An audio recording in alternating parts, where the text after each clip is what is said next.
Kes on number 1?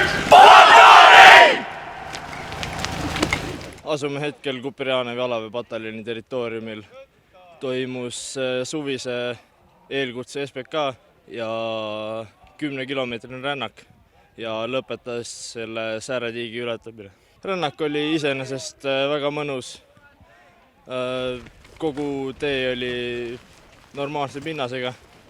Korra sai mägesid katsuda ja muidu seltskond ja rühma meeleolu oli väga hea.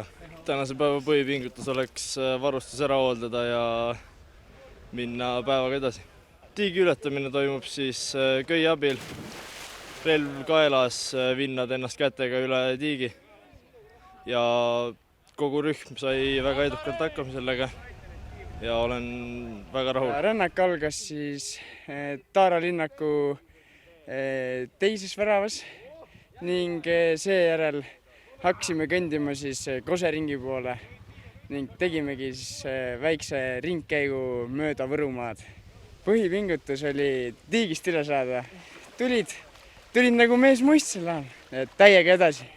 Et füüsis oleks tugev ja vaim sitke. Praegust ajateenijatele kindlasti palju jõudu ja jaksu ja tehke võimalikult palju kaasa väljaõppes.